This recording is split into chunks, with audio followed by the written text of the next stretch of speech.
Hello दोस्तों, यह मेरा तीसरा वीडियो है और इसमें हम भारतीय संविधान के भाग 2 अनुच्छेद 5 से 11 तक देखेंगे। भारतीय संविधान का भाग 2 नागरिकता से संबंधित है, जिसमें अनुच्छेद 5 से 11 तक है। संविधान लागू होने के समय जब 26 नवंबर 1949 को फर्स्ट टाइम संविधान लागू हुआ, तो उसमें बताया गया कि जो व्यक्ति 26 नवंबर 1949 से भारत में रह रहा है या फिर भारत के राज्य क्षेत्र में जन्मा है या जिसके माता पिता में से कोई एक भारत के राज्य क्षेत्र में जन्मा हो या वह कम से कम 5 वर्ष से भारत में निवास कर रहा हो या फिर वह व्यक्ति जो 19 जुलाई 1948 से पहले भारत आया हो और सामान्य रूप से भारत में निवास कर रहा हो।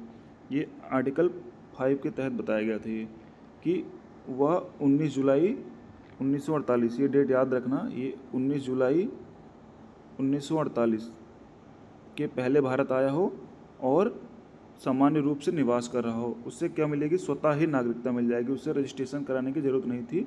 ये किस में कहा गया था? ये अनुच्छेद 5 में कहा गया। इसमें क्या क्या है कि एक तो भारत के राज्य क्षेत्र में जन्मा हो, दूसरा क्या है कि उसके माता पिता में से कोई एक भारत का नागरिक हो, तीसरा क्या है वह कम से कम 5 साल तक भारत में रह रहा हो। मतलब अगर 1950 में संविधान बना है तो वो 1945 से भारत में रह रहा हो। उसके बाद क्या था कि या तो वह व्यक्ति जो पाकिस्तान से या ईस्ट पाकिस्तान से वो भारत में आया हो, और कब आया हो? 19 जुलाई 1948 से पहले भारत आया हो और सामान्य रूप से निवास कर रहा हो। तो उसके बारे में इसमें बताया गया था आर्टिकल 5 में, अनुच्छेद 5 में। अनुच्छेद 6 बताता है कि अभी तो अनुच्छेद 5 में बताया गया कि जो भारत में रह रहा है और उसको नागरिकता कैसे दी जाएगी। अब अनुच्छेद 6 बताता है कि जो पाकिस्तान से इंडिया आए हैं, मतलब जो पाकिस्तान चले गए थे या पाकिस्तान बंटवारे के बाद जो हिंदू पाकिस्तान में रह गए थे, वो वापस जब इंडिया आए तो उनको नागरिकता कैसे दी गई थी। तो वो इसमें पहले बताया गया कि जो व्यक्ति 19 जुलाई 1948 के बाद भारत आया हो, यहाँ 6 महीने रहने के बाद उसको क्या कराना होगा? उसको रजिस्ट्रेशन कराना होगा। 19 जुलाई 19 जुलाई, फिर से मैं बता रहा हूँ, 19 जुलाई 1948 के पहले जो रहता था उसको कोई रजिस्ट्रेशन कराने की आवश्यकता नहीं थी, लेकिन इसके बाद जो आया तो उसको क्या कराना पड़ेगा? उसको रजिस्ट्रेशन कराना पड़ेगा। तो यहाँ वही, जहाँ ऐसा व्यक्ति 19 जुलाई 1948 के या उसके पश्चात इस प्रकार प्रवर्जन करता है जहाँ उसे भारत की डोमिनियन सरकार के द्वारा नियुक्ति अधिकारी द्वारा भारत का नागरिक रजिस्टर किया, मतलब रजिस्टर पंजीकरण किया जा रहा है उसे, तो उसके बारे में यहाँ बताया गया है कि उसको रजिस्ट्री करानी पड़ेगी अगर वो आता है कब? 19 जुलाई 1948 के बाद आता है। तो इसमें मेनली क्या दिया गया है? पाकिस्तान से जो भारत में आते हैं उनके बारे में बताया गया है, और एक ये लाइन ऑफ परमिट बोला गया है उसे 19 जुलाई 1948 को, इसे लाइन ऑफ परमिट कहा जाता है या परमिट लाइन कहा जाता है या परमिट रूल कहा जाता है इसे। इसके बाद जो आया था उसे रजिस्ट्रेशन कराना पड़ेगा, इसके पहले जो आया था वह स्वतः भारत का नागरिक हो गया था। उसके बाद अब देखते हैं अनुच्छेद 7 में। अनुच्छेद 7 में क्या हुआ था कि जो भारत के लोग, 5 में क्या था कि भारत के जो लोग भारत में रह रहे थे, और अनुच्छेद 6 में क्या था कि जो भारत के वैसे लोग जो हिंदू वहाँ से पलायन करके इंडिया आए थे, उनके बारे में उनको नागरिकता कैसे दी जाएगी, इसका प्रावधान था।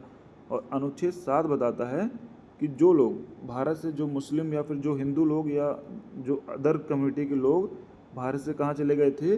पाकिस्तान चले गए थे, उनकी नागरिकता ख़त्म हो गई, वो भारत के अब नागरिक नहीं हैं।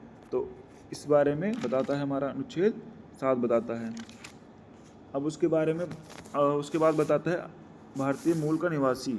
अनुच्छेद 8 को देखते हैं। भारत का मूल का निवासी यदि जो अनुच्छेद 5 के तहत भारत का निवासी है और वह कहीं विदेश जाता है, जैसे विदेश यात्रा पे जाता है या भ्रमण करने जाता है। दूसरा कहाँ जाता है? जॉब करने जाता है। तीसरा क्या काम करने के लिए जाता है? वो पढ़ाई करने के लिए जाता है, जॉब करने के लिए, या विवाह करता है या भ्रमण करता है, तो इस अनुसार उसकी नागरिकता ख़त्म नहीं होगी। ये चीज़ बहुत ध्यान से देखिएगा एक एक पॉइंट के बारे में। भारत के बाहर रहने वाला भारतीय मूल के व्यक्तियों के नागरिकता के अधिकार, क्या क्या अधिकार हैं कि अगर वो विदेश में रह रहे हैं लेकिन वो विदेशी नागरिकता ग्रहण नहीं करते हैं, जब विदेश में रहने वाला अगर नागरिकता ग्रहण कर लेता है तो उसकी नागरिकता ख़त्म हो जाएगी। पर अगर वो भारत का निवासी है और विदेश में रहता है तो उसकी नागरिकता बनी रहेगी। विदेश में जॉब करता है तब भी नागरिकता बनी रहेगी। विदेश में पढ़ाई करने के लिए जाता है तब भी उसकी नागरिकता बनी रहेगी। भ्रमण करने के लिए जाता है तब भी नागरिकता बनी रहेगी। विवाह करता है तब भी बनी रहेगी। तो अनुच्छेद 8 के तहत उसकी नागरिकता बनी रहेगी। ये उसको क्या देता है, उसको संरक्षण देता है, जो भारत का नागरिक है, जो अनुच्छेद 5 के तहत भारत का नागरिक है। अब फिर से एक बार रिवाइज करते हैं। अनुच्छेद 5 में क्या बताया गया, भारत का नागरिक किस प्रकार से होगा, जो भारत के राज्य क्षेत्र में पैदा हो, जिसके माता पिता में से कोई एक भारत के राज्य क्षेत्र में पैदा हुआ हो, या फिर जो देश आज़ाद होने के पहले ही मतलब भारत के क्षेत्र में रह रहा हो, वो होगा। दूसरा कौन है, पाकिस्तान से इंडिया आने वाले लोग। जो लोग 19 जुलाई 1948 से पहले पाकिस्तान से इंडिया आ गए थे उनके बारे में बताया गया, उनको स्वतः नागरिकता मिल जाएगी। और जो उसके बाद आया था उसको पंजीकरण कराना पड़ेगा। वो 6 महीना भारत में रहेगा, उसके बाद उसको रजिस्ट्रेशन कराना पड़ेगा और वो दिखाएगा कि मैंने भारत में रह के भारत के संप्रभुता को हानि नहीं पहुँचाई है।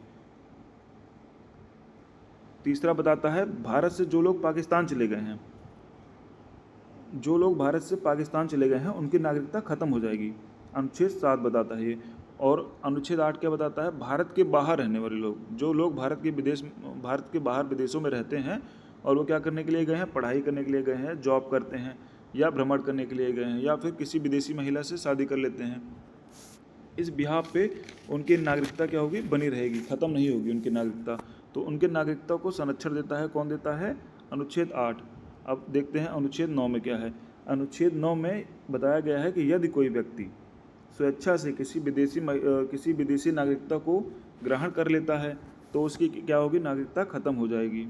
अब कोई भारत में डबल नागरिकता का प्रोविज़न है नहीं, भारत में क्या है, सिंगल सिटीजनशिप का प्रोविज़न है। तो अगर कोई व्यक्ति विदेशी नागरिकता को ग्रहण करता है तो उसकी नागरिकता खत्म हो जाएगी। और किस तरह से उसकी नागरिकता खत्म हो जाएगी, अगर वह व्यक्ति स्वेच्छा से त्याग दे भारत की नागरिकता तभी उसकी नागरिकता खत्म हो जाएगी, या वह पागल या दिवालिया घोषित कर दिया गया हो तो उस कंडीशन में उसकी नागरिकता खत्म हो जाएगी, या फिर देश विरोधी काम करे तब उस कंडीशन में उसकी नागरिकता खत्म हो जाएगी। तो इसमें अनुच्छेद 9 में ये सारे प्रोविज़न है। इसमें केवल एक दिया गया है, विदेशी राज्य की नागरिकता प्राप्त करने वाला व्यक्ति भारत का नागरिक नहीं होगा। लेकिन इसमें क्या क्या है, पागल दिवालिया होने पर भी उससे नागरिकता से वंचित किया जा सकता है, विदेशी नागरिकता प्राप्त कर लेने से, या फिर भारत की नागरिकता स्वतः छोड़ देने से। वो चाहे तो किसी और देश की नागरिकता ले रहा है तो भारत की नागरिकता स्वतः छोड़ता है, तब भी उसको अनुच्छेद 9 के तहत उसे भारत की नागरिकता से ख़त्म कर दिया जाएगा, उसकी नागरिकता ख़त्म कर दी जाएगी। अगर देश विरोधी काम करता है तब भी वह भारत के अनुच्छेद 9 के तहत उसकी नागरिकता खत्म कर दी जाएगी। उसके बाद आता है अनुच्छेद 10, नागरिकता के अधिकारों की निरंतरता। नागरिकता कब बनी रहेगी ये संसद डिसाइड करेगी कि संसद की विधि द्वारा जब कोई व्यक्ति नागरिकता चाहता है या फिर बनी रहना चाहता है, वो ये चीज़ें कौन डिसाइड करेगा, संसद डिसाइड करेगी। और संसद के अलावा कोई प्रोविज़न नहीं है कि उसकी नागरिकता छीनी जा सके। मतलब जो नागरिकता छीनी जाएगी वो केवल संसद डिसाइड करेगी, ना कि कोई और। तो और अनुच्छेद 11 क्या बताता है, संसद को अधिकार देता है कि वह भारतीय नागरिकता कानून में संशोधन कर सकती है, जिससे होम मिनिस्टर गृह मंत्रालय में बनाया जाता है और संसद में के दोनों सदनों में पास किया जाता है। तो यही अनुच्छेद जो है वो पावर देता है, जिसके तहत 1955 में नागरिकता एक्ट बनाया गया। 1955 का नागरिकता अधिनियम बनाया गया, जो आर्टिकल 11 के तहत बनाया गया था। अब इसमें एक बार रिवीजन मार लेते हैं। अनुच्छेद 5 क्या बताता है, भारतीय संविधान के प्रारंभ पर नागरिकता। 6 बताता है पाकिस्तान से भारत को प्रव्रजन करने, मतलब पाकिस्तान से भारत आने वालों की नागरिकता। 7 क्या बताता है, भारत से पाकिस्तान जाने वालों की नागरिकता खत्म हो जाएगी, जहाँ पे पाकिस्तान से इंडिया आने वालों को नागरिकता मिलेगी। 8 क्या बताता है, भारत के बाहर रहने वाले लोगों को नागरिकता बनी रहेगी जब तक वो स्वेच्छा से त्याग नहीं करते हैं। उसके बाद 9 क्या बताता है, विदेशी राज्य की नागरिकता ग्रहण करने पर, स्वेच्छा से अर्जित करने पे उसकी नागरिकता खत्म हो जाएगी। 10 क्या बताता है, नागरिकता के अधिकारों का बना रहना, जब तक संसद चाहिए उसकी नागरिकता बनी रहेगी, संसद के अलावा कोई और विधि नहीं है कि उसकी नागरिकता छीनी जा सके। अनुच्छेद 11 क्या बताता है, संसद द्वारा नागरिकता के अधिकार का विधि द्वारा विनियमन किया जाना। संसद ने इस अनुच्छेद द्वारा प्रदत्त शक्ति के प्रयोग में भारतीय संविधान भारतीय नागरिकता अधिनियम 1955 बनाया। 1955 के बारे में हम देखते हैं अब। जो भारतीय नागरिकता अधिनियम 1955 है उसमें क्या बताया गया था, ये बहुत इंपॉर्टेंट है।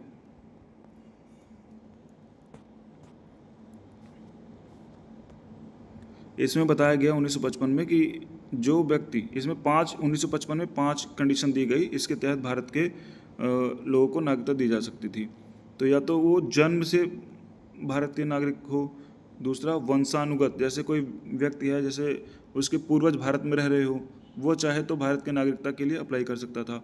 तीसरा क्या था, रजिस्ट्रेशन द्वारा, जिसमें 5 साल उसको रहना जरूरी होता था। उसके बाद चौथा क्या है कि बाय नेचुरलाइजेशन, मतलब प्राकृतिकरण द्वारा।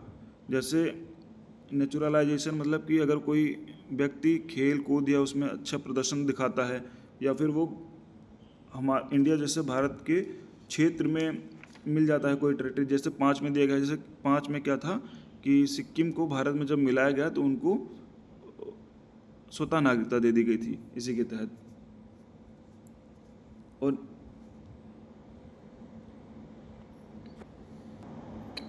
इस 1955 के कानून में एक बहुत ही लचीला व्यवस्था थी। इसमें बताया गया था कि वंशानुगत क्रम, और एक और प्रोविज़न था। इसमें कहा गया था कि जो वंशानुगत क्रम होगा वो पितृ के आधार पे होगा, उसके माता पिता में से कोई नहीं, केवल पिता भारत का होना चाहिए। अगर माता होती है भारत की, तब उसको नागरिकता नहीं मिलेगी। बाद में इसे सुधार किया गया इसमें। और उसके बाद सिटीजनशिप अमेंडमेंट एक्ट 1986 आता है। इसमें नागरिकता की परिभाषा को कड़ा किया गया और स्ट्रॉन्ग बनाया गया। इसमें ये जैसे बताया गया था कि पहले कोई भी व्यक्ति भारत में जन्मा हो, चाहे वो भारत का नागरिक हो या ना हो, उसको नागरिकता दे दी जाती थी। लेकिन अब बताया गया कि उसमें उसके माता पिता में से किसी एक का भारत का नागरिक होना आवश्यक है। जैसे पहले 1955 वाले में क्या था कि वो भारत में जन्म ले, चाहे उसके माता पिता दोनों विदेशी हैं, लेकिन अगर भारत के में जन्मा है वो, तो वो भारत का नागरिक हो जाएगा। लेकिन इसमें बताया गया उस भारत में जन्मा होने के साथ साथ वो क्या हो, उसके माता पिता में से कोई एक भारत का नागरिक हो, तभी उसको भारत की नागरिकता मिलेगी। उसके बाद 1992 में एक संशोधन किया गया जिसमें बताया गया कि इसमें वंशानुगत क्रम में नागरिकता करने की प्रक्रिया में कुछ बदलाव किया गया, जिसमें बताया गया कि पिता के, जो 1955 में क्या था कि पिता के द्वारा नागरिकता प्राप्त मिलती थी, उसे ख़त्म करके क्या किया गया कि पिता या माता में से कोई एक भारत के मूल का नागरिक हो, तब उसे उसके बच्चे या उसके आने वाली जो जनरेशन होगी उसको नागरिकता मिल सकती है, चाहे वो भारत के बाहर ही जन्मा हो, लेकिन माता पिता में से कोई एक भारत का नागरिक होना जरूरी है। एक चीज़ और ध्यान रखना, इसमें जो अभी रजिस्ट्रेशन का एज थी, वाई रजिस्ट्रेशन पहले 5 साल था, अभी वो बढ़ा के 12 साल कर दी गई है। तो अभी जो व्यक्ति भारत में 12 साल से लगातार रहता है उसी को ही नागरिकता दी जाएगी। 12 साल मतलब 11 साल रहने के बाद उसे 1 साल रजिस्ट्रेशन कराने की प्रक्रिया तक उसे नागरिकता का प्रोविज़न है। बाकी अगर संसद चाहे तो उसे 6 महीने में भी नागरिकता दे सकती है। और एक चीज़ ध्यान रखना कि जो सिक्किम को नेशनलिटी दी गई थी वो प्राकृतिकरण द्वारा और बाई इनकॉर्पोरेशन ऑफ टेरिटरी, मतलब इन दोनों के तहत उसको सिक्किम के लोगों को नागरिकता दी गई थी जब वो भारत में सम्मिलित हुआ था। और रजिस्ट्रेशन के द्वारा तो किसको दी जाती है, अभी 11 साल से बढ़ा के 12 साल कर दिया है। डिसेंडेंट वंशानुगत क्रम, जब व्यक्ति जिसके इसमें बताया गया था 1955 में, जिसके पिता हों भारत के नागरिक, और जन्म से बताया गया, इसमें क्या बताया गया, जन्म से जब भारत के नागरिक उसके माता पिता हो या ना हो, लेकिन अगर वो भारत के क्षेत्र में जन्म लेता है तो वो भारत का नागरिक होगा। बाद में ये प्रोविज़न में सुधार किए गए। अभी इसके बेस पे क्विज सॉल्व करते हैं। एक बार इसको और देख लेते हैं इसमें क्या क्या प्रोविज़न किया गया था 1955, 86 और 92 में। 1955 में कहा गया था कि मूल नागरिकता कानून बना। 1955 में फर्स्ट टाइम मूल नागरिकता कानून बना और इसमें 5 तरीके से नागरिकता देने का प्रावधान था। 5 तरीके कौन कौन से थे, ये रहे: जन्म से, वंशानुगत क्रम से, पंजीकरण द्वारा और नेशनलाइजेशन मतलब प्राकृतिकरण द्वारा। जैसे कोई व्यक्ति भारत के बाहर जन्मा है लेकिन वो टेरिटरी बाद में भारत में सम्मिलित हो जाती है। उसके बाद प्राकृतिक क्षेत्र मतलब वो ही है इसमें इनकॉर्पोरेशन ऑफ टेरिटरी, वो भी टेरिटरी को एक्वायर कर ली जाती है तो वो भी भारत का नागरिक हो जाएगा। उसके बाद इसमें 1986 में प्रोविज़न बनाया गया कि जन्म आधारित नागरिकता को प्राप्त नागरिकता को सीमित किया गया। इसमें माता पिता में से कोई एक कम से कम भारत का नागरिक होना अनिवार्य कर दिया गया। 1992 में वंशानुगत क्रम के आधार पर माता को भी समान अधिकार दिया गया। अभी क्विज सॉल्व करते हैं इस पर। भारतीय संविधान में नागरिकता से संबंधित प्रावधान किस भाग में है? भाग 1 में क्या था? भाग 1 में था संघ और राज्य क्षेत्र, यूनियन एंड इट्स टेरिटरी था। भाग 2 में क्या है? नेशनलिटी है। भाग 3 में क्या है? फंडामेंटल राइट्स है। तो ये हो गया ये भाग 3। भाग 4 में डीपीएसपी है, 35 से 51 तक आती है। तो भाग 2 हो गया इसका आंसर। पहले का ऑप्शन हो गया ऑप्शन बी। पहले का आंसर ऑप्शन बी हो गया। संविधान का कौन सा आर्टिकल 26 जनवरी 1950 को भारत के नागरिकों की स्थिति को परिभाषित करता है? तो कौन सा है? भारत के नागरिकों की अनुच्छेद 5 है, आर्टिकल 5। 6 किसके लिए है? जो पाकिस्तान से इंडिया में आए थे। 7 किसके लिए है? जो इंडिया से पाकिस्तान में चले गए थे। 8 किसके लिए है? कि जो भारत के मूल के निवासी जो विदेशों में रहते हैं उनके नागरिकता का बना रहना है। तीसरा नंबर क्वेश्चन है आर्टिकल 6 का संबंध है। आर्टिकल 6 का संबंध क्या है? नंबर 1 देखते हैं, विदेशी नागरिकों से, गलत है। पाकिस्तान से भारत आए लोगों की नागरिकता से, ये सही है, बी ऑप्शन सही है इसका। विदेश में बसे भारतीयों से, ये भी गलत है। दोहरी नागरिकता से, गलत है। उसके बाद क्या है? आर्टिकल 7 किससे संबंधित है? आर्टिकल 7 उससे संबंधित पाकिस्तान गए लोगों की नागरिकता से। पाकिस्तान गए लोगों की नागरिकता से संबंधित। अमेरिका से आए लोगों के लिए गलत है। विदेश में पढ़ रहे भारतीयों के लिए गलत है। भारत में बसे शरणार्थी के लिए ये भी नहीं है। इसमें क्या था कि जो आर्टिकल 7 बताता है जो भारत से पाकिस्तान चले गए हैं उनकी नागरिकता कैसे ख़त्म की जाएगी, या वो स्वतः ही ख़त्म हो गई थी। आर्टिकल 8 किस विषय से संबंधित है? भारत में जन्मे नागरिक से, सही। भारत में अस्थायी निवासी, गलत। विदेश में बसे भारतीय मूल के लोग, ये ठीक है, ऑप्शन सी इसका करेक्ट है। पाकिस्तानी नागरिक, गलत। तो इसमें कौन सा ऑप्शन होगा? 5वें में सी होगा।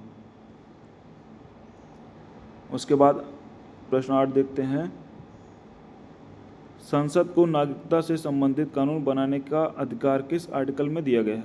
ये आर्टिकल 11 में दिया गया है। ये इसमें ऑप्शन होगा बी, आर्टिकल 11 के तहत। भारतीय नागरिकता अधिनियम किस वर्ष में पास किया गया? 1955 में पास किया गया था फर्स्ट टाइम। सिटीजनशिप एक्ट 1955 के अनुसार नागरिकता प्राप्त करने के कौन कौन से तरीके हैं? जन्म द्वारा, ठीक था। वंशानुगत, ये भी होगा। पंजीकरण और प्रकृतिकरण द्वारा, ये भी ठीक है। उपयुक्त सभी है इसमें, option D. Okay, thank you. Video पसंद आए तो लाइक करिएगा।